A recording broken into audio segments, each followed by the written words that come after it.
Reto est un raté fauché qui n'a aucune meuf et dont la vie est un désert total. Cependant, après qu'une pandémie mondiale ait anéanti 99% des hommes, il est désormais contraint de repeupler la planète en gounant toutes les femelles de ce monde. Tout commence quand Reto avoue à sa superbe collègue, Erisa, qu'il l'aime depuis très longtemps.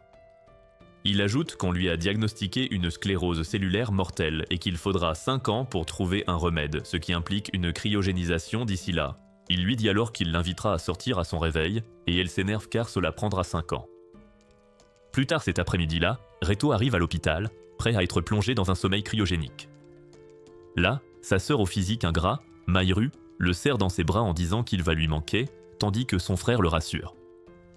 Alors qu'il va entrer en chambre froide, Erisa surgit, suppliant de le voir une dernière fois, et l'infirmière la laisse passer.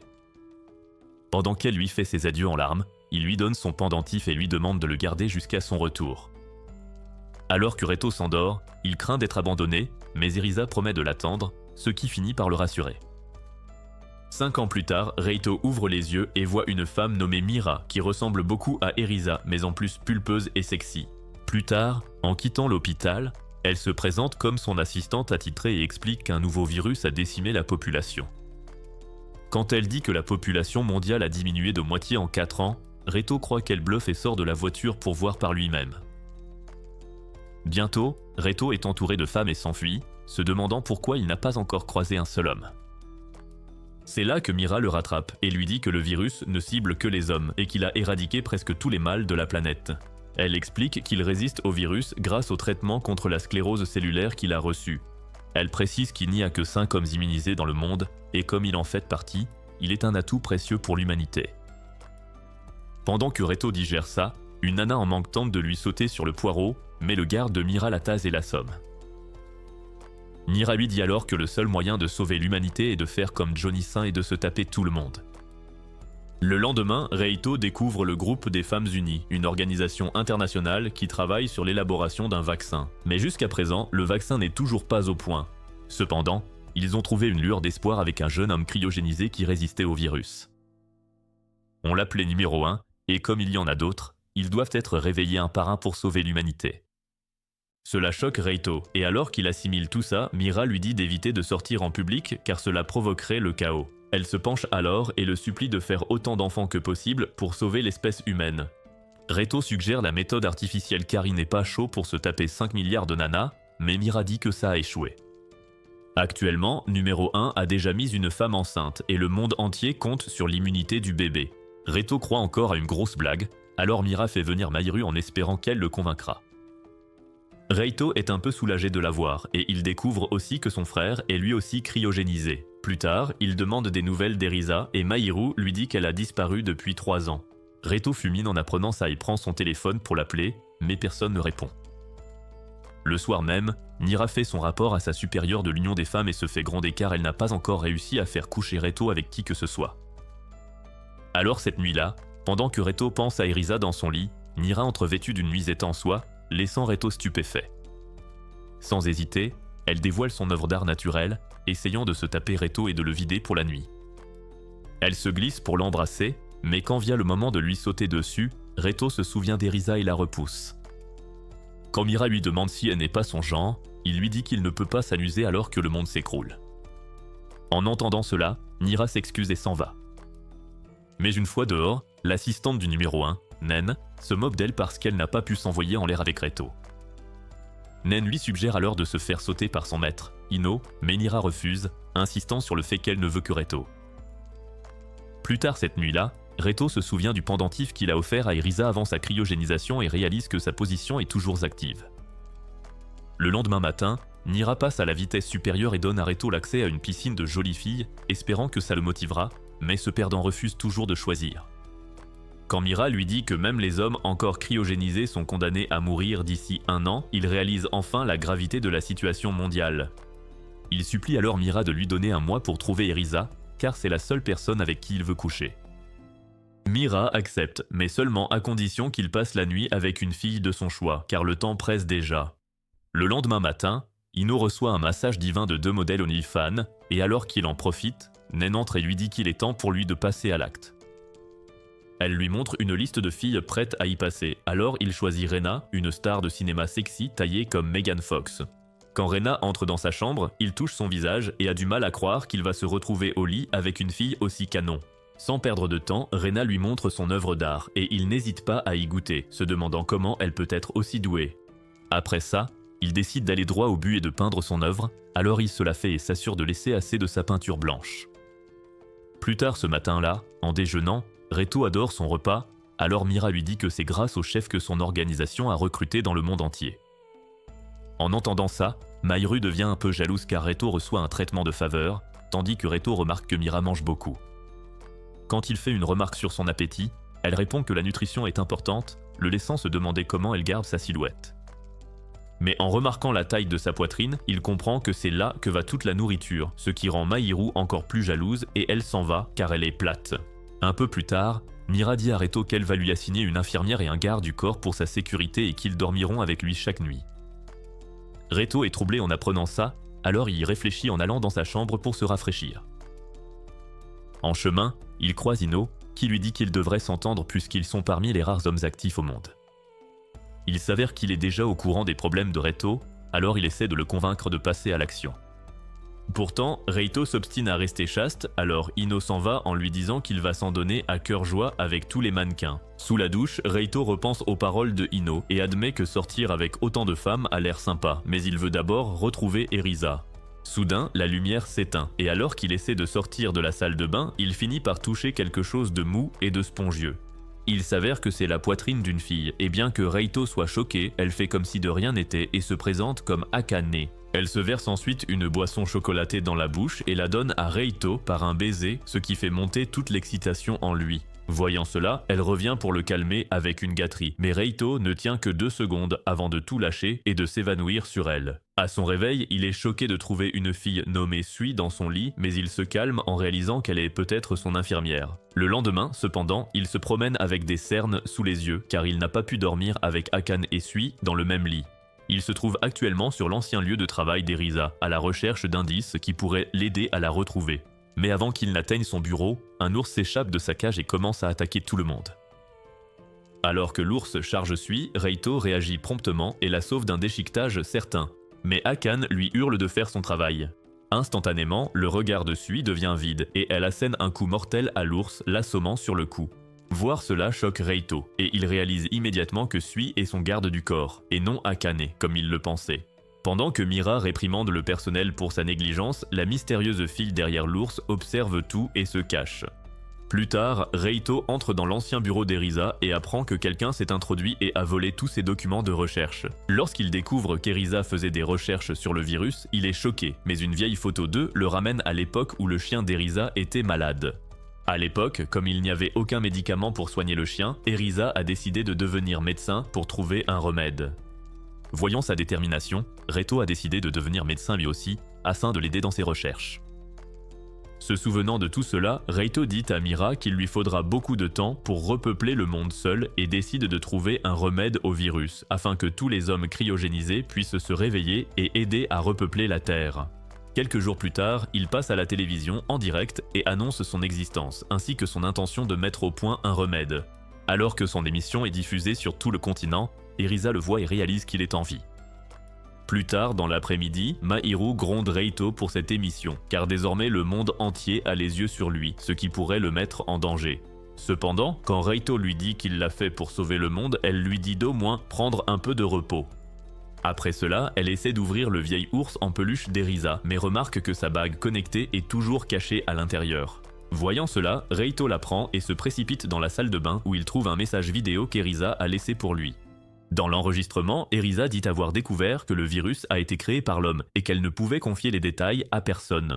Reito est stupéfait après avoir entendu cela et un peu ému en voyant Erisa pleurer en disant à quel point il lui manque. Une fois dehors, Reito fait comme si de rien n'était et part se promener avec Mira, remarquant au passage à quel point elle ressemble à Erisa. En chemin, Mira s'excuse d'avoir mis sa vie en danger l'autre jour, mais Reito minimise la chose car Sui l'a protégée. Il demande ensuite à Mira si ça l'ennuie d'être coincé avec un gars qui refuse de s'amuser avec la moindre fille. Au fond, il s'en veut de lui compliquer la tâche, mais Mira sourit et lui dit qu'il est un homme bon. Un peu plus tard, Reito est dans sa chambre et se demande pourquoi quelqu'un créerait un tel virus. Pendant ce temps, les dirigeantes de l'Organisation mondiale des femmes se réunissent pour discuter des récents actes de Reito. L'une d'elles dit que sa popularité croissante suffit à faire croire au monde que le Japon est l'espoir de toutes les femmes, et les autres acquiescent. Elle parle aussi de Ino, qui s'est déjà tapé une centaine de bombes, dont 28 attendent actuellement un heureux événement. Elle félicite l'assistante de Ino pour son excellent travail, mais critique Mira qui n'obtient aucun résultat avec Reito. Par conséquent, elle décide de réveiller le numéro 3 de son sommeil cryogénique pour passer à la phase suivante de leur plan. Il y a environ 5 ans, un gars nommé Shota était constamment harcelé à l'école par un certain Takamatsu parce qu'il ressemblait à une couille de gojo. Une fois, on l'a forcé à se palucher devant sa star préférée, mais comme il a refusé, Takamatsu lui a pissé dessus. Triste, Shota a quitté les toilettes pour rejoindre sa classe, maudissant en silence tous ceux qui se moquaient de lui. En chemin, Shota a croisé son seul ami, mais celui-ci a fait mine de ne pas le connaître et a continué sa route. Cela a rappelé à Shota leur rencontre, et il s'est avéré qu'ils étaient devenus amis car ils aimaient le même artiste. Un jour, Shota a vu Takamatsu harceler son ami et a décidé de l'effrayer pour sauver le pauvre gars. Mais malgré tout, son ami avait honte de lui parler et il est parti sans même le remercier. Cela a brisé Shota au point que Yuzu, sa prof de musique sexy, a remarqué sa mine déconfite alors qu'il jouait du piano. Elle lui a demandé ce qui n'allait pas et il lui a confié qu'il était harcelé à cause de ses cheveux blancs. Comme Yuzu était la seule à se soucier de lui, elle a tenté de le consoler en le prenant dans ses bras, mais elle a vu qu'il brûlait de fièvre. Inquiète, elle lui a dit d'aller passer un examen à l'hôpital, alors après les cours, il s'y est rendu. À sa grande surprise, il a découvert qu'il avait contracté le virus de la sclérose cellulaire et on lui a dit qu'il devrait être cryogénisé pendant au moins 5 ans en attendant un vaccin. Le lendemain, quand Yuzu a annoncé l'état de Shota à la classe, tout le monde s'en fichait royalement, ce qui a peiné Yuzu. Après les cours, Shota a pris son chemin habituel mais est tombé sur Takamatsu en train de se taper Erika, sa copine, dans un coin. Malheureusement, Takamatsu l'a vu, il a agressé Shota et lui a dit qu'il allait mourir en restant puceau. Mais alors qu'il s'en allait, Shota s'est relevé, se demandant pourquoi un type comme Takamatsu avait le droit de vivre et pas lui. Quelques jours plus tard, Shota est allé à l'hôpital et a été placé dans une chambre froide où il a dormi pendant environ 5 ans. Aujourd'hui, il se réveille et est accueilli par sa superbe assistante, Karen, qui lui dit qu'il va revivre ses années de lycée en s'amusant beaucoup. Elle passe toute l'après-midi à le briefer sur ce qu'il a manqué, puis lui montre sa chambre d'étudiant pour qu'il soit prêt pour les cours le lendemain. Pendant qu'il digère tout ça, il est un peu soulagé d'apprendre que son père est toujours en vie, mais il ignore si sa sœur et sa mère sont en sécurité. Le lendemain à l'école, Karen présente Shota comme le nouvel élève, et le gars revient à ses vieux réflexes, pensant qu'il va encore se faire harceler. Après 5 minutes, il regarde autour de lui et réalise qu'il ne risque rien car ses anciens harceleurs ont disparu ou sont morts, mais il est troublé car il n'y a que des canons partout. Après les cours, Karen l'emmène à la salle de musique et il est choqué de voir que Yuzu est toujours là. Ravi, Yuzu le serre dans ses bras, mais Karen lui fait signe qu'elle devra récompenser Shota d'avoir vaincu sa maladie. En sortant, Yuzu demande à Shota s'il sera libre ce soir car elle aimerait lui parler de quelque chose. Plus tard, Shota est sur le terrain et imagine des trucs fous sur son rendez-vous avec Yuzu, mais il essaie d'oublier car l'idée de se la faire semble irréelle. Bientôt, Karen arrive et le taquine parce qu'il n'a pas rejoint les filles sur le terrain, alors il lui dit qu'il préfère rester seul. Cependant, Karen l'ignore et commence à lui montrer plusieurs filles qui pourraient être son genre. Bien qu'elle lui en présente de toutes sortes, Shota n'en choisit aucune, alors Karen promet de tout faire pour lui trouver quelqu'un qui lui plaise. Plus tard ce soir-là, Shota va voir Yuzu comme prévu, mais en entrant dans sa chambre, il est choqué de la trouver en nuisette légère. Voyant sa réaction, Yuzu s'excuse d'être si peu vêtue, mais Shota n'entend rien de ce qu'elle dit car ses yeux sont rivés sur ses formes. Étonnamment, Yuzu lui demande ce qu'il ressent pour elle, et alors qu'il prend son courage à 2 mains pour avouer qu'il l'aime bien, elle tamise les lumières et l'embrasse. Après ça, elle lui saute dessus, dévoilant lentement sa poitrine et lui dit qu'elle fera tout ce qu'il veut pour la nuit. Voyant cela, Shota supplie les dieux de ne pas le réveiller si c'est un rêve, et quand il réalise que c'est réel, il plaque Yuzu et lui montre les 69 façons dont elle lui a manqué. Quelques flacons d'huile plus tard, Shota s'évanouit d'épuisement, et Karen, qui écoutait tout, sourit car elle a accompli sa mission. Le lendemain en classe, Shota ne pense qu'à sa nuit avec Yuzu, mais il revient à la réalité quand Natsu, la fille à côté de lui, lui demande à quoi il pense. Elle devine que Shota pense sûrement à quelqu'un qu'il aime, mais le ganie, prétendant qu'il pense à sa chanson préférée. Par coïncidence, Natsu aime aussi cette chanson, mais avant qu'elle ne puisse discuter avec Shota, Hiraji, une autre fille, commence à lui parler, alors Natsu devient jalouse et s'en va. Cet après-midi-là, quand Shota va voir le terrain de volley, Rin, une fille de sa classe, essaie de l'impressionner en affrontant Akira, une pro du sport. Pendant leur duel, Akira smash un ballon sur Rin qui la renverse et envoie Shota au tapis.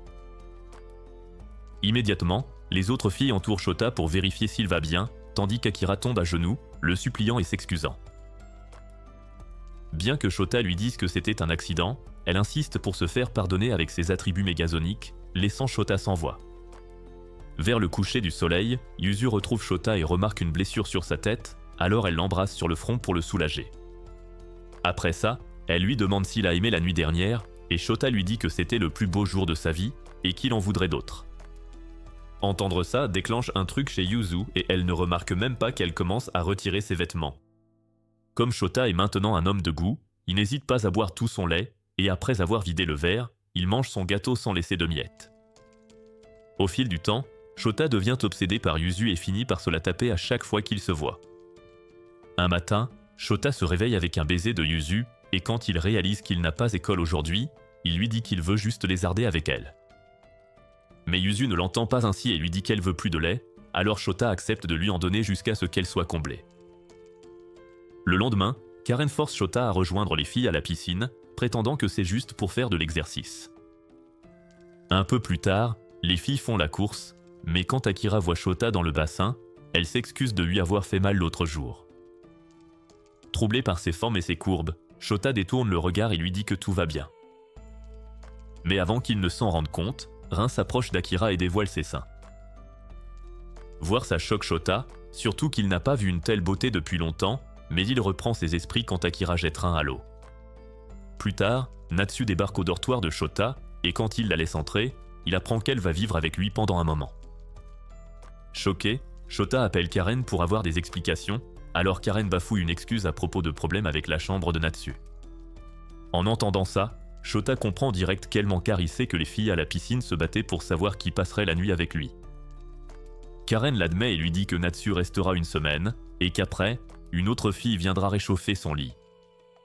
Stupéfait, Shota essaie de protester, mais Lee se calme quand Natsu lui dit qu'elle finit toujours coincée dans le frigo. Le lendemain matin, Shota sursaute dans son lit en réalisant que Natsu est réveillé, et il s'avère qu'il n'a pas pu fermer l'œil de la nuit. Il pense à l'idée de changer de fille chaque semaine et se dit que c'est parce qu'il allait voir Yuzu presque tous les soirs. Après s'être préparé pour l'école, il remarque que Natsu ne s'est pas encore changé et lui dit de se dépêcher pour ne pas être en retard. En entendant ça, Natsu lui demande de l'aider à se changer car elle n'a pas l'habitude de le faire sans ses bonnes ou sa colocataire.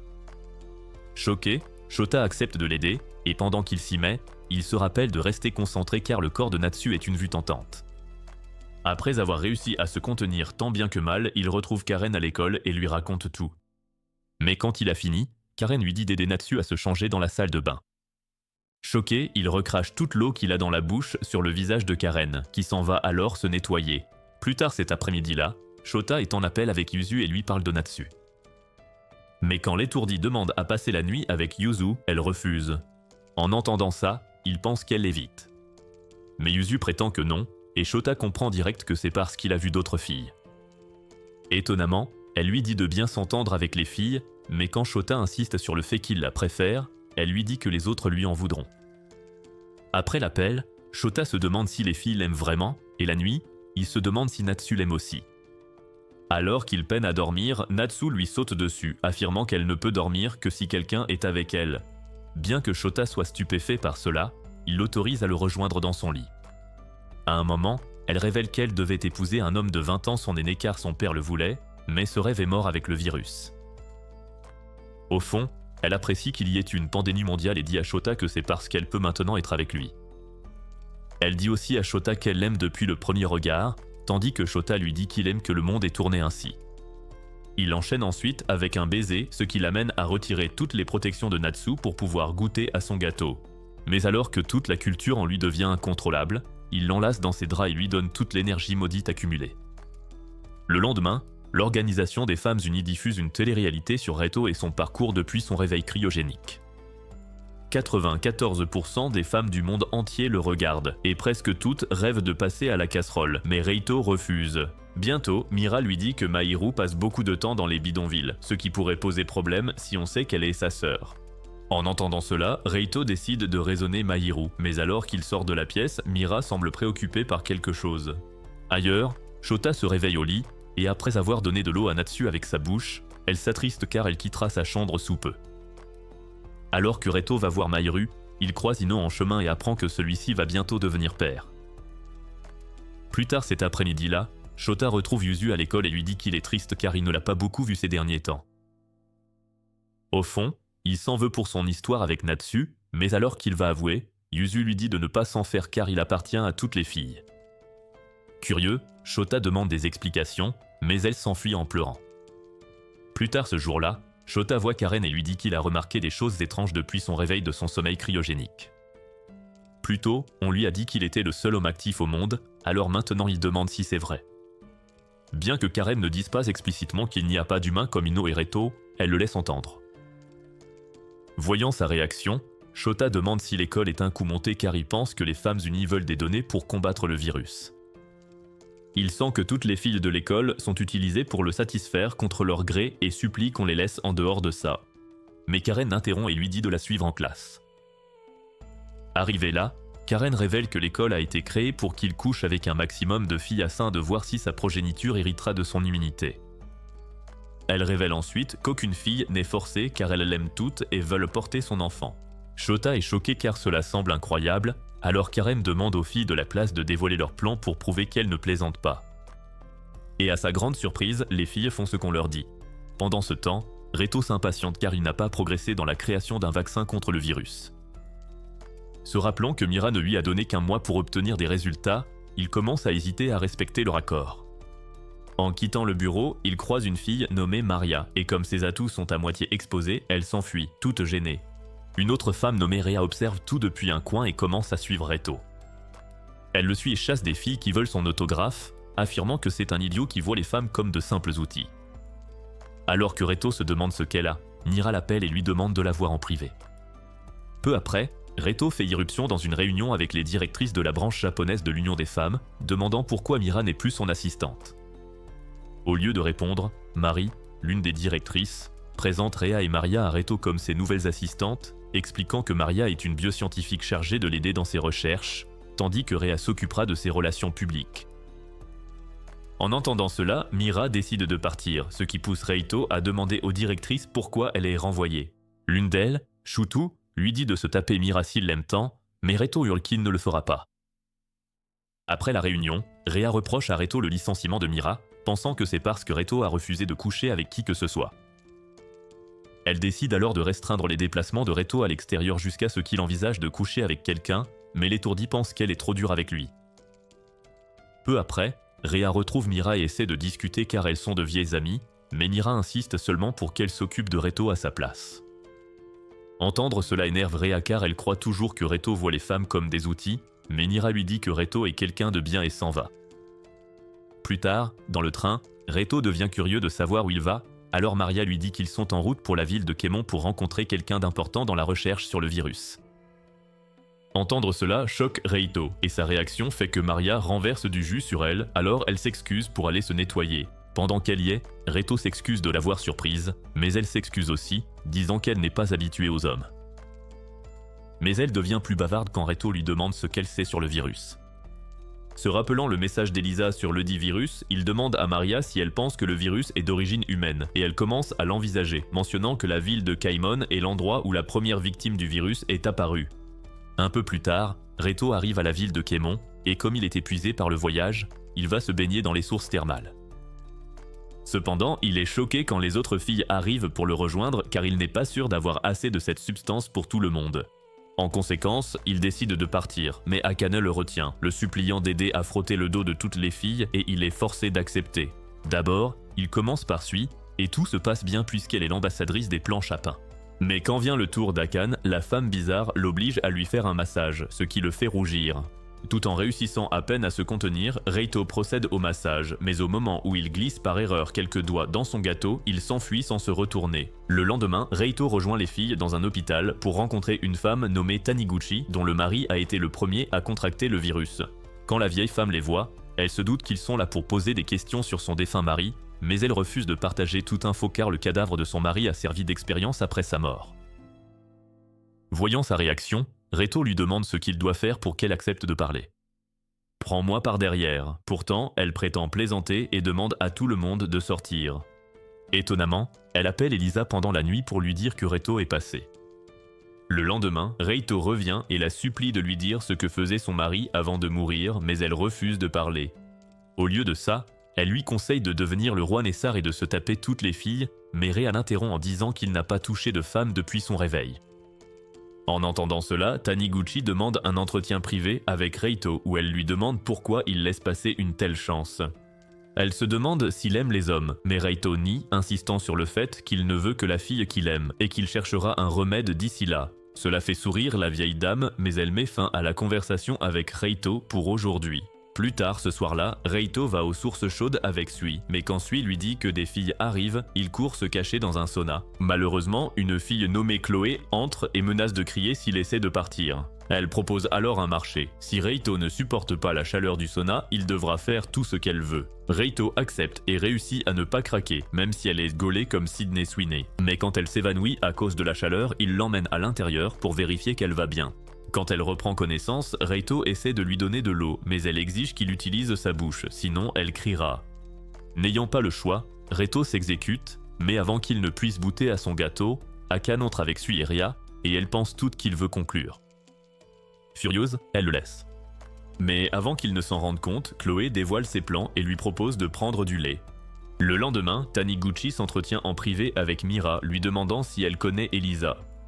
Alors que Mira dit qu'Elisa est une vieille amie de Reito, elle se revoit parler à Elisa, mais revient à la réalité quand Taniguchi lui demande comment est Reito.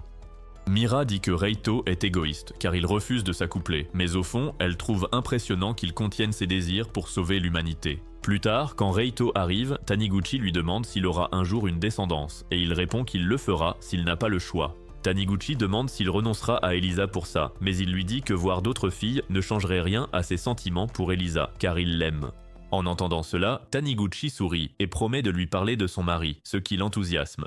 La nuit, Taniguchi appelle Elisa et lui dit de voir Reito rapidement pour ne pas le perdre au profit d'autres jolies filles. Mais Elisa rétorque qu'elle aimera Reito quoi qu'il arrive. Après l'appel, Taniguchi s'endort, mais c'est alors qu'un individu suspect entre dans sa chambre et lui injecte un produit mortel. Le lendemain matin, Reito est choqué de voir Taniguchi dans un état critique, mais une infirmière lui remet un portrait que Taniguchi voulait lui donner. Akane observe la scène et commence à soupçonner un acte criminel. Plus tard ce matin-là, Reito, Sui et Maria arrivent à l'hôpital où le mari de Taniguchi a été emmené après avoir été infecté. En entrant, Reito remarque que l'endroit est totalement abandonné et il ne trouve aucun indice pour ses recherches. Pendant ce temps, Ino s'éclate alors qu'il se fait nourrir par une bombe nommée Rika. Jalouse, ses autres partenaires de choc tentent d'attirer son attention, alors elles le nourrissent de lait à tour de rôle. Pendant que ça se passe, Ino apprécie d'être servi, mais comme il a eu les 3 filles à plusieurs reprises, il commence à avoir envie de nouveautés. De retour à Kemen City, Akane retrouve Réa dans les sources chaudes et tente de discuter avec elle. Mais comme Réa ne l'apprécie pas, elle insiste pour partir. Cependant, Akane évoque l'état de Taniguchi, expliquant qu'elle a examiné ses rapports médicaux et a découvert qu'elle avait été empoisonnée. En entendant cela, Réa tente de partir, mais Akane la retient et lui demande ce qu'elle faisait hier soir. Réa prétend avoir soumis un rapport sur Reito au directeur et ajoute qu'il était seul quand elle l'a fait. Elle taquine ensuite Akane sur son inquiétude pour une certaine directrice, Keira, laissant Akane complètement sous le choc. Le lendemain, Reito inspecte le portrait que Taniguchi lui a donné et remarque qu'il réagit à la bague intelligente d'Erisa. Alors que sa voiture passe devant une école, Maria la montre du doigt, révélant que sa petite sœur y étudie. Pendant ce temps, c'est la même école que Shota fréquente, et il s'avère que Karen déplace Yuzu ailleurs. Ailleurs, Ino part avec Néné dans les bidonvilles à la recherche d'une nouvelle fille qui saura le satisfaire. Bientôt, Ino voit Mahiru et est attiré par elle, mais Néné est sceptique à l'idée de la choisir car c'est la sœur de Reito. Plus tard, Reito se cache dans les toilettes et utilise le portrait de Taniguchi pour accéder à un document montrant comment fabriquer le virus. Choqué, il se demande pourquoi Taniguchi l'avait, mais il commence à réaliser que la vieille femme n'a pas parlé parce qu'elle ne faisait confiance à personne, et cela le rend sceptique quant à savoir à qui faire confiance dans cette équipe. Ce soir-là, une fille tente de forcer une autre fille nommée Rin à jouer au ciseau, mais Rhea arrive et la neutralise avec un tasé. Rin embrasse Rhea parce qu'elle lui a manqué, et quand Rhea lui demande un service, disant qu'il y a quelque chose qu'elle veut qu'elle fasse, elle accepte. Le lendemain, Reito est déçu car le document qu'il a vu hier contenait des fichiers endommagés et il n'y a aucun moyen pour lui de les recréer.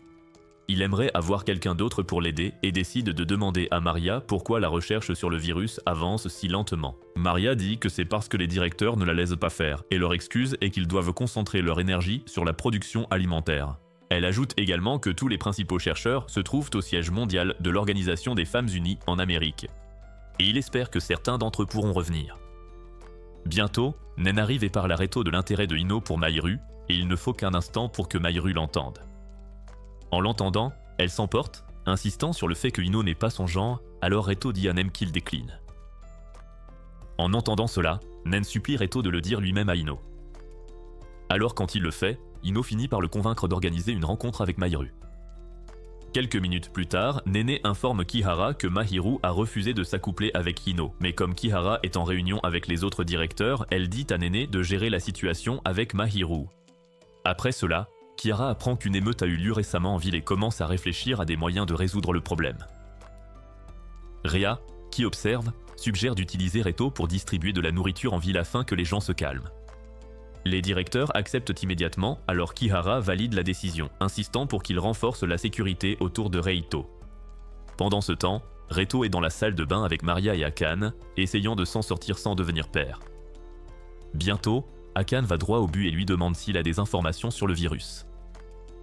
Voyant sa réaction choquée, elle lui dit d'être prudent car faire des recherches sur le virus peut mettre sa vie en danger. Curieux, Reito demande qui pourrait s'en prendre à lui, mais Akane l'ignore et lui dit que des chercheurs talentueux ont disparu récemment et qu'elle ignore s'ils sont en vie. Alors qu'elle révèle que la directrice Kihara est sa mère, elle entend quelqu'un s'approcher de la salle de bain, alors elle étouffe Reito avec sa poitrine pour ne pas paraître suspecte. Quand la porte s'ouvre et qu'Akane voit que c'est Rhea, elle joue la comédie, essayant de faire croire que Reito la prenait, alors Rhea s'énerve et s'en va. Rhea s'arrête ensuite pour voir Mira, mais lorsqu'elle lui avoue ses sentiments, elle se fait rejeter, alors elle décide qu'elle fera bientôt oublier Reito à Mira. Le temps passe, et Reito rejoint Akane, suit Rhea dans un laboratoire de recherche souterrain, et il s'avère qu'Akane y mène ses recherches depuis un moment. Elle se vante que le labo soit indétectable et dit à Reito de ne pas faire confiance au directeur ni à Rhea car il ne cherche qu'à contrôler le pays. Peu après, Reito sort pour distribuer de la nourriture, et beaucoup de filles s'excitent en le voyant. Cependant, quelques-unes ne sont pas ravies de le voir car elles savent que le groupe des Femmes Unies l'utilise pour contrôler le pays. Pendant ce temps, Rhea remarque une activité suspecte sur un toit, et il semble qu'un tireur d'élite vise à éliminer Reito. Alors qu'elle va presser la détente, Rin surgit et l'abat, puis s'excuse auprès de Rhea de ne pas avoir pu capturer le tireur vivant. Elle dit ensuite à Rhea de ne s'inquiéter de rien car elle a des gens qui surveillent la zone pour tout ce qui est suspect. Curieuse, Rin se demande pourquoi Rhea s'inquiète pour Reito et suppose qu'elle en est amoureuse, mais Rhea lui dit qu'elle ne protège Reito que parce que Mira serait triste s'il mourait. Le lendemain, alors que Ino est en rendez-vous avec Mahiru, Rika lui lance un regard, et il comprend immédiatement qu'elle est jalouse. Bien qu'il fasse de son mieux pour paraître intéressant, Mahiru le plaque et il est attristé par ce rejet, alors le lendemain, il attache et prend ses copines une par une pour se sentir mieux, mais ça ne marche pas. Voyant son humeur, Rina lui demande s'il aime Mahiru, et il ment en disant que non. De retour au labo souterrain, Rhea découvre que tous ses amis censés faire des recherches en Amérique sont hospitalisés dans le même établissement. Cette nouvelle choque Reito, qui commence à réaliser que cet hôpital est peut-être le lieu où le virus a été créé. Plus tard, alors que Shota se demande pourquoi toutes les filles de l'école s'intéressent à lui, Natsu se réveille et le serre, tentant un dernier rapport car son temps en tant que colocataire touche à sa fin. Alors qu'elle l'embrasse, il se recule et lui dit qu'il n'est pas d'humeur, alors elle s'excuse auprès de lui. Après ça, il sort prendre l'air, mais Karen le voit et lui rappelle en plaisantant qu'il ne peut pas quitter l'école pour sa sécurité. Le lendemain, Karen demande aux filles de tirer au sort dans une boîte, expliquant que l'élu passera la semaine avec Shota. Confiante, Rin passe la première et échoue, suivie par Hiraji, qui échoue également. Shota se demande comment il est passé de souffre-douleur à ce giga-shad pour lequel les filles se battent afin de passer la nuit avec lui. Quand une fille nommée Yanagi gagne, Shota est choqué car il ne l'aime pas, elle est bien trop impertinente pour lui. Alors qu'il se soulage aux toilettes, Yanagi entre et essaie d'avoir un rapport rapide avec lui. Mais acculé contre le mur, il repense au moment où il était harcelé et décide de s'enfuir loin d'elle. Ensuite, il s'arrête dans le bureau d'un professeur, son refuge habituel pour décompresser quand on s'en prenait à lui. Alors qu'il inspecte les lieux, Hiragi entre et se demande ce qu'il fait là avant de comprendre que c'est sa cachette. Auparavant, elle avait vu des bleus sur le corps de Shota et compris qu'il était harcelé, alors elle se déshabille pour montrer qu'elle l'était aussi. Shota est stupéfait, mais il se sent à l'aise avec elle car il partageait la même souffrance il y a quelques années. Curieuse, elle demande à voir ses bleus, et quand il s'exécute, elle l'embrasse et le laisse lui caresser la poitrine. Shota embrasse ses bleus pour la réconforter, puis il finit par lui faire un cunilingus, ce qui dégénère vite en une merveilleuse partie de gens dans l'air. Après 2 rounds, Shota décide de finir avec Hiraji dans sa chambre, mais il est choqué d'y trouver Yanagi qui l'attend. Voyant Shota avec Hiraji, Yanagi s'énerve et lui rappelle qu'elle a gagné le concours et qu'elle ne veut pas partager son sexe avec Hiraji. Cependant, Hiraji rétorque que c'est à Shota de décider, mais sa réaction trahit le fait qu'ils ont déjà couché ensemble. Comprenant cela, Yanagi se déshabille et demande à Shota de s'occuper d'elle, ce qui mène à une dispute avec Hiraji pour savoir qui aura Shota. Shota est sous le choc et s'enfuit de sa chambre, n'en revenant pas que 2 jolies filles se battent pour lui. Dehors, il tente d'appeler Yuzu, mais elle ne répond pas. Il se demande si elle l'évite parce qu'il couche avec d'autres filles. Bientôt, Akira arrive et s'assoit avec lui, demandant si c'est sympa d'avoir Yanagi comme colocataire. Shota lui répond qu'il ne l'apprécie pas du tout. Ensuite, il aperçoit par mégarde la poitrine fumante d'Akira qui vient de courir, mais il détourne le regard quand elle se tourne vers lui. Lorsqu'elle l'interroge sur sa blessure à la tête, il ment en disant qu'il a encore mal, alors elle s'excuse à nouveau, proposant de faire tout ce qu'il veut pour se racheter. En homme cultivé, Shota lui demande de lui montrer ses seins, et elle n'hésite pas à le faire, laissant Shota sous le choc. Alors qu'il les caresse et réalise qu'ils sont doux et fermes, il commence à se sentir mal de ce qu'il fait, alors il laisse Akira en plan et s'enfuit. Le lendemain, il décide de voir Akira pour s'excuser de ce qu'il a fait hier soir, mais Akira lui demande de se racheter en l'aidant à faire le ménage. Alors qu'il accepte, il est choqué quand elle verrouille la porte et lui saute dessus, le suppliant de coucher avec elle car elle fait des rêves érotiques de lui depuis hier soir. Pendant ce temps, Natsu surprend tout derrière la porte et se sent triste à l'idée de perdre Shota. Une fois que le couple a fini de s'envoyer en l'air, Akira s'excuse auprès de Shota d'avoir profité de lui, et il lui dit que ça ne le dérange pas. Plus tard dans la soirée, il refuse de passer la nuit avec Yanagi, alors il la renvoie et profite d'une nuit de sommeil en solo. Le lendemain, Karen décide donc de lui assigner une fille par jour pour le satisfaire jusqu'à ce qu'il soit diplômé. Elle choisit Yanagi comme première candidate et révèle qu'elle devra donner à Shota un baiser matinal. Entendre cela choque Shota car il n'aime pas les ébats en public, alors Karen demande à toutes les filles de se retourner pour s'assurer qu'il embrasse Yanagi. Alors que Shota l'embrasse, il réalise que quelque chose durcit et choisit de s'enfuir, mais il glisse et se blesse. Voyant cela, Karen le force à voir l'infirmière, qui prend son temps pour examiner son corps. Quand elle a fini, Shota réalise que le lit est trop grand pour lui, mais c'est alors que Karen arrive avec Natsu, Hiraji et Akira car elle sait que Shota est affamée. Alors qu'elle part, Natsu se demande comment elle va soulager Shota, alors Hiraji lui montre l'exemple en embrassant ses blessures. Comme la sensation est euphorique, il commence à gémir de plaisir, mais les filles lui disent de se calmer car elles n'ont encore rien commencé. Après cela, elles boivent tour à tour le lait de Shota, ce qui mène ensuite à une séance de plaisir à 4. Karen regarde tout depuis un écran et parle à une autre fille nommée Oshina. Le lendemain, Rin travaille sur un produit chimique pour que Shota tombe amoureux d'elle, mais elle se cache quand Shota entre. Elle commence à suggérer de passer la semaine avec Shota, alors Shota devient curieux et lui demande ce qu'elle aime chez lui. Après que Rin lui a dit qu'elle l'aimait parce qu'il est attentionné, il la remercie mais refuse de coucher avec elle car elle est plate comme une limande. En entendant cela, elle lui dit que sa personnalité est généreuse, mais comme Shota n'y croit pas, elle s'enfuit en promettant d'être plus pulpeuse la prochaine fois. Plus tard dans la soirée, Karen voit Shota avec un message concernant l'USU, mentant en disant que le professeur a changé d'école pour des raisons familiales. Entendre cela énerve Shota, et ça empire quand Karen lui dit qu'il ne verra pas Yuzu avant 1 an. Il crie sur Karen pour qu'elle ramène Yuzu, lui rappelant qu'elle est censée lui donner qui il veut, mais Karen lui dit que c'est impossible. Elle essaie ensuite de le consoler en lui proposant plusieurs filles pour la nuit, mais Shota refuse et insiste pour dormir seul. Le lendemain, une autre fille au hasard est choisie pour être sa compagne du jour, et il n'hésite pas à l'embrasser devant tout le monde.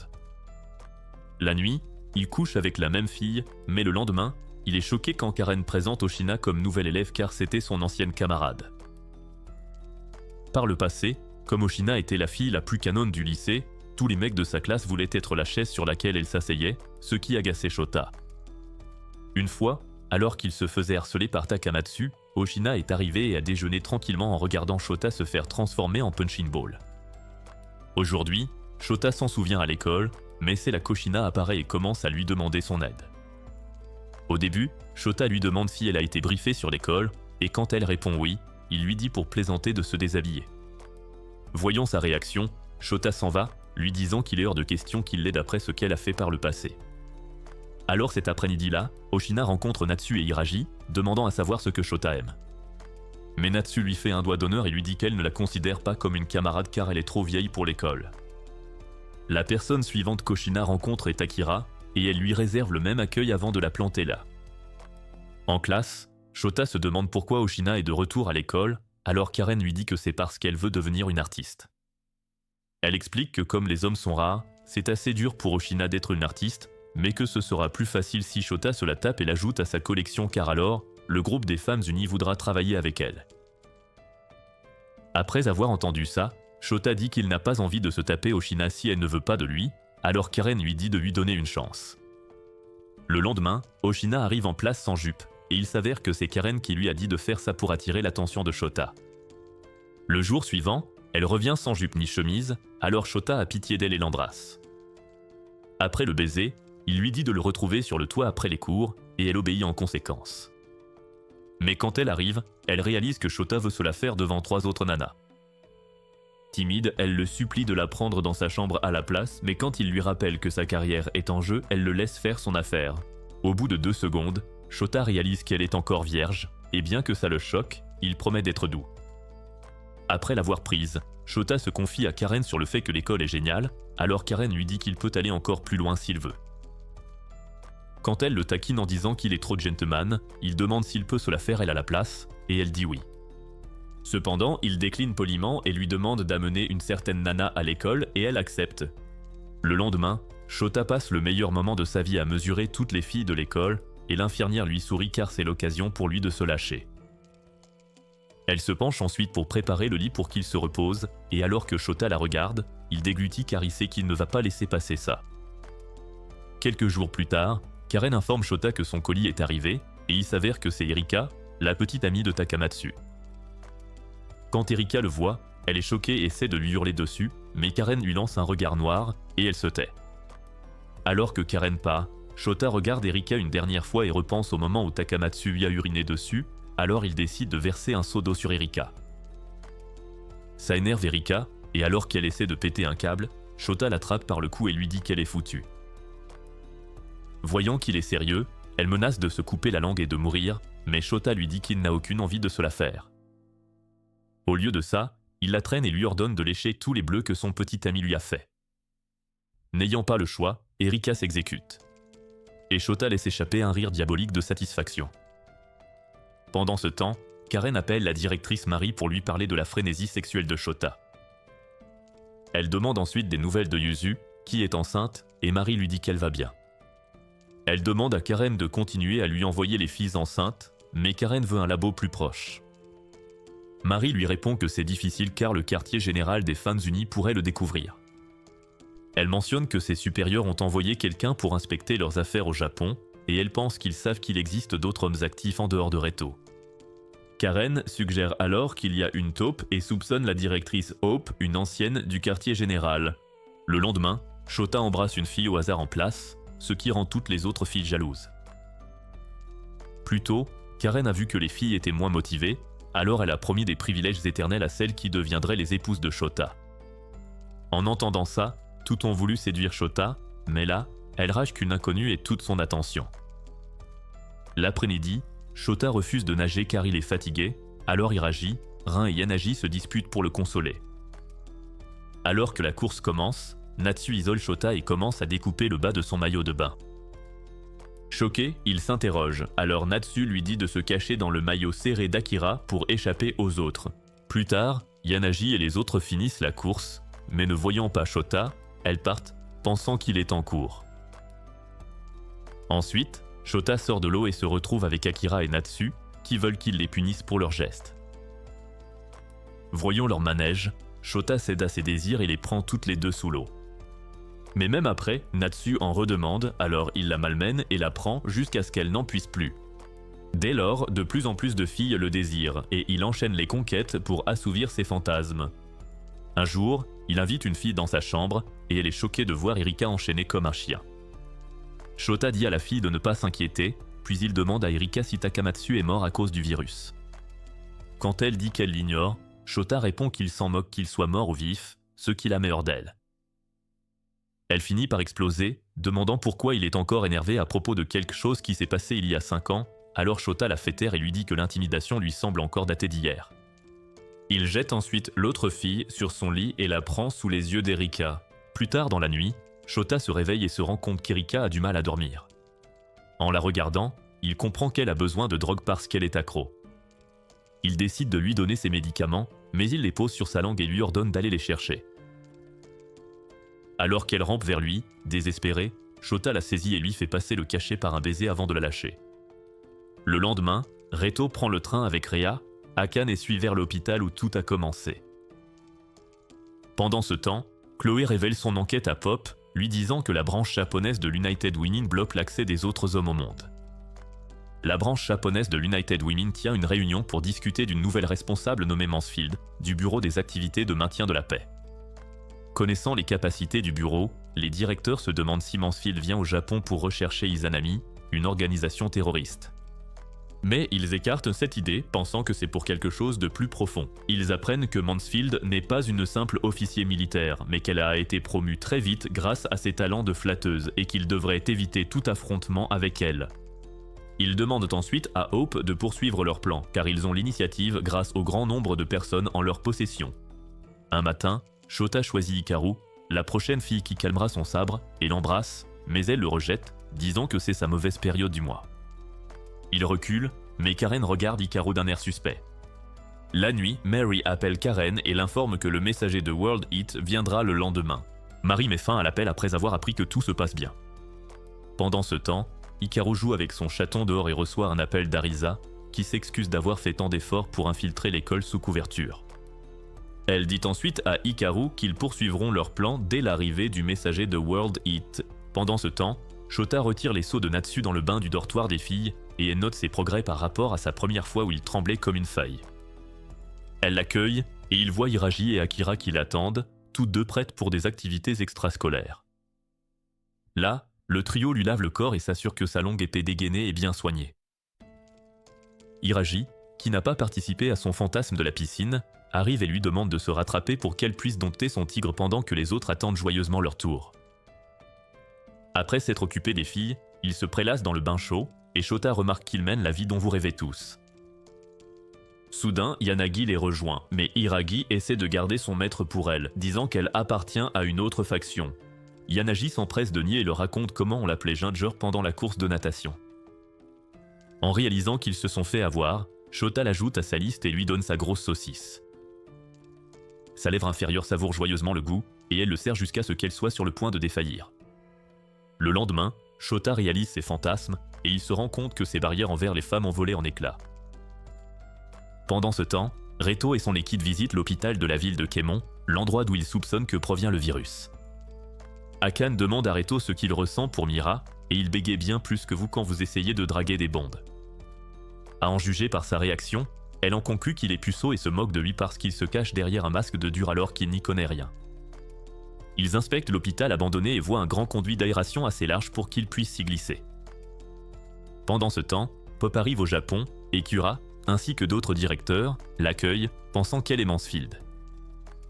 Elle les corrige et leur dit qu'elle est simplement l'aide de Mansfield. Pendant ce temps, Reto et ses acolytes rampent dans le conduit. il a une vue imprenable sur les atouts de Maria, et par conséquent, ils perdent l'équilibre et tombent dans une pièce éclairée. Là, ils tombent sur Hope, et Maria demande si les autres chercheurs sont enfermés ici. Hope leur dit joyeusement qu'ils n'en sortiront pas vivants et attend que ses officiers les abattent. Mais à la surprise de l'escouade de Reto, des soldats surgissent et éliminent Hope et ses assistants. Chloé se révèle alors et leur donne son nom complet, Chloé Mansfield, chef du bureau du maintien de la paix. Alors qu'elle s'étale sur son infiltration et son enquête, ils entendent une forte explosion. Elle les informe donc que le bâtiment a été piégé avec des bombes et qu'il doit évacuer. Il se dépêche de sortir du bâtiment et s'échappe dans son hélicoptère.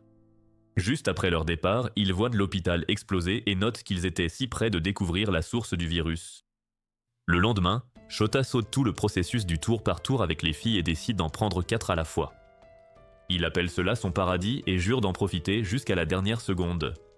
Karen le voit se donner à fond et s'émerveille devant le spectacle. Plus tard dans la nuit, elle interroge Oshino, qui a été surprise en train de tenter de s'échapper de l'école, et promet de la laisser repartir une fois que Shota aura assouvi tous ses désirs. Alors qu'ils se disputent, ils entendent une explosion. Pendant ce temps, Chloé parle à Reto, lui faisant part de ses découvertes depuis qu'il s'est révélé au public, et conclut que la branche japonaise de United Women est louche. Au même moment, Pope a une réunion avec les directeurs et il tente de trahir la directrice Hope que Chloé a éliminée. Elle révèle qu'elle est au courant des ordres de Kiara et l'interroge ensuite sur les découvertes de Chloé concernant les autres personnes résistantes au virus. Le conseil est surpris qu'elle en sache autant, alors Kiara ordonne à son unité de mettre Pope en état d'arrestation. Soudain, les officiers braquent leurs armes sur les directeurs et révèlent qu'ils travaillent pour le quartier général en Amérique. Comme si cela ne suffisait pas, Shudohu se confie et les autres directeurs réalisent qu'elle est la taupe qui informe le QG. Pope les arrête alors pour de nombreux chefs d'accusation. Dans l'hélicoptère, Chloé leur explique comment la branche japonaise de United Women a saboté ses recherches. Elle l'informe également du terrorisme mondial qui a éclaté juste après que Kiara s'est révélée au monde. Elle lui montre la photo d'Erisa et lui dit qu'elle a rejoint le groupe d'opposition de United Women. Soudain, ils entendent une autre explosion et voient qu'elle provient d'une école. Chloé leur dit alors qu'elle vient de recevoir un rapport sur un autre garçon comme Reito dans cette école enlevé par des terroristes. Plus tard cette nuit-là, Shota rêve de Yuzu savourant sa loli, mais il se réveille et réalise qu'il est à l'hôpital. Karen s'excite en voyant qu'il s'est réveillé et après le départ des infirmières, elle s'excuse pour son état et explique que des terroristes ont attaqué l'école et ont essayé de l'enlever. Soudain, ses filles arrivent toutes inquiètes et se jettent sur lui après avoir vu qu'il va bien. Quelques minutes plus tard, Karen l'emmène dehors et lui montre que la clôture est bien protégée contre les terroristes. Bien que c'était pareil à l'école, elle dit que les terroristes ont pu s'introduire car ils avaient un espion à l'intérieur. Elle lui demande ensuite pourquoi il a sauvé Erika alors qu'elle pensait qu'il la détestait. Shota lui dit qu'il a agi par réflexe et elle dit qu'il est gentil avant de lui dire de faire attention car il est très important. Il acquiesce, se disant le dernier homme sur Terre, mais elle lui révèle qu'il y en a 4 autres. 2 d'entre eux ne se sont pas réveillés et ils ont tous souffert du virus de la sclérose cellulaire. En apprenant qu'il y a d'autres hommes, son traumatisme ressurgit, d'autant qu'il pense que Takamatsu est peut-être en vie. Karen remarque son humeur et lui dit que les autres hommes le gênent. Elle veut le transférer de Keimon à Tokyo, mais une messagère d'United Women rôde. Alors qu'elle s'emballe, Shota lui demande son but. Elle lui répond qu'elle veut devenir quelqu'un de puissant et d'important. Il lui demande si elle veut diriger Japan United Women, mais Karen le corrige. Elle veut être la numéro 1 mondiale. Au lieu de la traiter de folle, il parle d'un grand rêve. Elle lui dit alors qu'elle veut faire de lui l'homme numéro 1 au monde. Curieux, il demande pourquoi ils ne sortent pas ensemble. Elle répond qu'elle veut juste rester son assistante. Elle précise que s'il veut lui donner sa semence, elle acceptera, mais que son statut d'assistante ne changera pas. Il accepte sa logique et il se serre la main. Pendant ce temps, ils ignorent que Hikaru est en train de les observer. Après leur discussion, Hikaru contacte Erisa et s'excuse de ne pas avoir réussi à capturer Shota. Elle dit à Erisa qu'elle quitte Keimon et apprend que les terroristes ont récupéré le 4e homme, toujours en sommeil cryogénique. Au quartier général, Shudohu annonce au groupe de Reto qu'Ino va les rejoindre vu les circonstances actuelles. Peu après, Chloé explique que les terroristes ont profité de son arrivée pour attaquer plusieurs sites et voler le 4e survivant.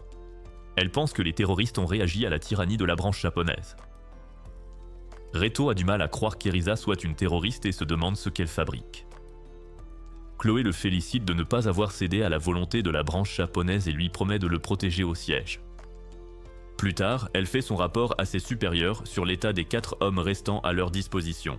Elle dit qu'Ino a cessé ses devoirs d'homme et se demande s'il est tombé amoureux. Son patron lui ordonne alors de bien s'occuper d'eux. Après l'appel, Chloé rit d'excitation et déclare que l'utopie est pour bientôt. Pendant ce temps, Reto rumine les actions d'Erisa. Il regarde son téléphone et, grâce à son pendentif, voit qu'elle est à Niigata, au Japon, mais c'est tout ce qu'il peut savoir. Soudain, Akane arrive et lui dit qu'elle a quelque chose d'important à lui dire. Il l'emmène vite dans la salle de bain et allume les douches, mais elle dit que ça ne la dérange pas. De son côté, Chloé va voir Ino et trouve Rena dans sa chambre avec lui et Nen. Après l'avoir rassurée sur les autres filles, elle lui dit que Nen n'est pas autorisée. Il n'est pas d'accord et lui dit que tous les hommes ne feront pas ce qu'elle attend d'eux. Akane dit à Reto que sa mère est peut-être corrompue, mais qu'elle n'est pas responsable de la création du virus. Akane lui parle de son frère, mort du virus il y a 5 ans.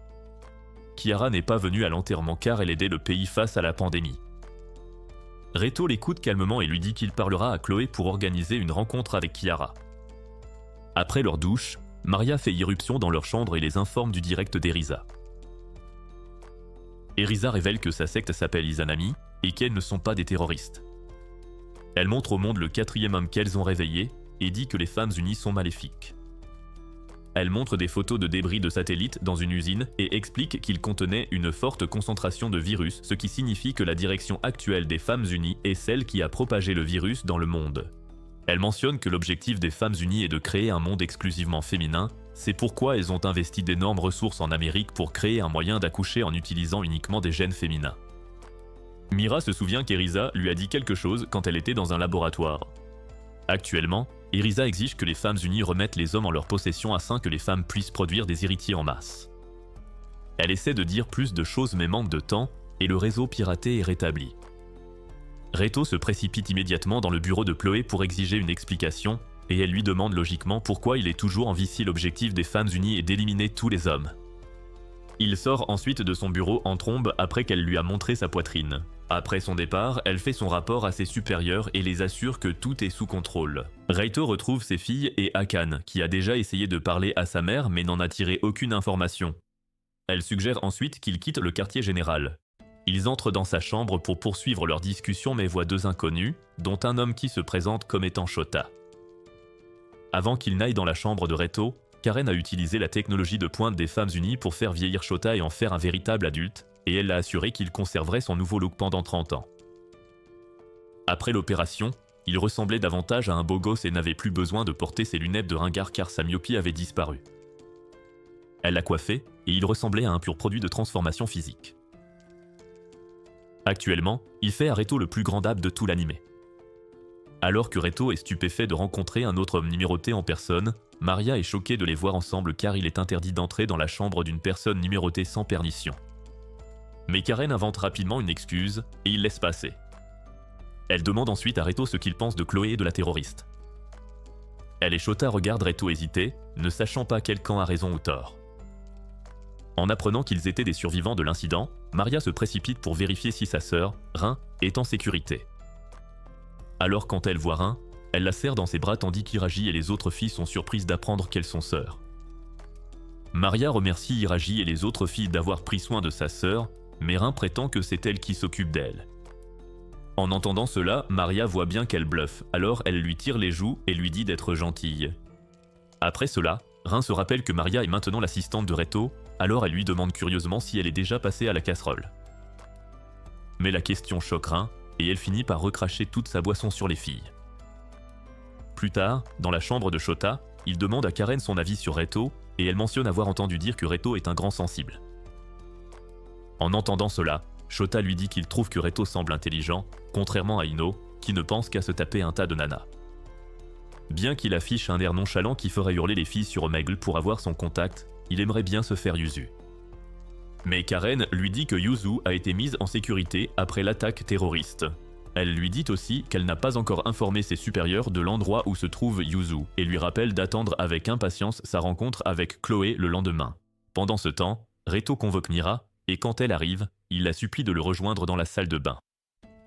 Là, Il allume la douche pour que personne n'entende sa conversation avec Mira et lui demande de s'enfuir avec lui. Mais elle lui répond que s'il lui donne sa semence, alors elle acceptera. Il la rejette douloureusement et elle fond en larmes avant de traverser une crise d'identité.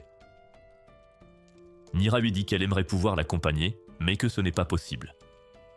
Il la comprend et il se penche pour échanger un baiser. Mais Pope fait irruption dans la salle de bain avec des officiers et les emmène. En chemin, elle leur dit que tous les membres de sa faction ont été capturés parce qu'ils ont tellement succombé à son charme qu'ils ne font plus leur travail. Elle prévoit de l'emmener en Amérique, où Izanami ne pourra pas l'atteindre facilement. Reto réalise que c'est une mauvaise nouvelle et qu'il ne verra pas Erisa s'il part. À sa grande surprise, ses filles arrivent et neutralisent les officiers. Malheureusement, Pope prend Mira en otage, mais une assistante qu'on n'avait pas vue depuis longtemps surgit et l'élimine. Reito et son équipe s'enfuient, tandis que les officiers de Chloé les poursuivent. Pendant ce temps, Chloé discute avec Shota et Karen lui soumet 2 requêtes. La première est de rencontrer les 3 mages, les génies qui sont le pilier des Femmes Unies. La seconde est que Chloé lui donne le poste de directrice des affaires nationales. Grâce à l'aide de Ria, le groupe de Reto a trouvé un endroit où se cacher. Il retrouve Maïru et quelques locaux, et Reto remercie Ria. Mais cette dernière lui dit qu'elle l'aide pour le compte de quelqu'un d'autre. Plus tard cette nuit-là, Shota décide de s'amuser avec ses filles, et elles ont du mal à suivre sa nouvelle transformation. Il leur fait passer le meilleur moment de leur vie jusqu'à ce qu'elles finissent par s'épuiser. Après cette séance, il retrouve Karen, qui lui dit que Chloé ne cédera pas facilement et l'informe de l'évasion de Reito. Shota réalise que Reto est plus courageux qu'il ne le pensait et qu'il sera très occupé à remplir les devoirs virils de Reto. Plus tard, Rea les emmène vers un navire et dit à Reto qu'elle et Mira ne monteront pas à bord avec eux. Reto la remercie pour son aide jusqu'à présent, puis parle à Mira en privé, la remerciant et jurant de revenir la chercher. Puis il monte à bord du navire. Là, Hikaru lui dit qu'elle les emmène à Taïwan car rester au pays serait trop dangereux. Elle le fait taire en disant qu'Arisa veut le voir et qu'elle s'y rendra. Le navire part, et Reto ne peut s'empêcher de penser aux formes de Mira. Maïru le voit fantasmer et lui tend une tablette avant de partir furieuse. Il reçoit un appel de Ino, qui le félicite d'avoir pris la fuite. Il lui dit que Chloé a cessé de lui amener des filles et qu'il est enfermé. Après l'appel, Ino dit à Nen de veiller à ce que ses filles soient protégées. Ce soir-là, alors que Rena passe, Shota la trouve jolie et Karen a des idées folles. Chloé, cependant, punit Pope pour avoir laissé le groupe de Reto s'échapper sous sa garde.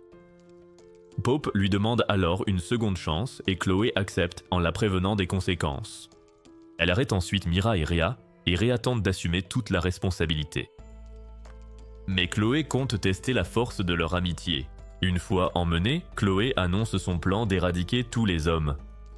Plus tard, Karen emmène Shota choisir parmi des filles, il voit Rena et Karen le convainc de faire ce qu'il veut. Quand l'équipe de Reto arrive à Taïwan, il voit à quel point l'endroit est beau. Soudain, Reto aperçoit Arisa et confirme qu'il ne rêve pas. Il se précipite vers elle et l'enlace, disant qu'il est content qu'elle aille bien. Il lui dit alors qu'il compte créer un remède contre le virus, affirmant qu'ils le feront eux-mêmes si personne d'autre ne le fait.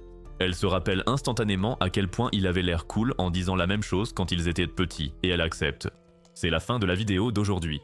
Si vous êtes resté jusqu'ici, dites en commentaire si vous craqueriez pour Mira ou non. Laissez un j'aime et abonnez-vous si vous voulez que je poste la version non censurée de Mira. Mais n'oubliez pas de regarder la prochaine vidéo avec beaucoup de crème pour les mains.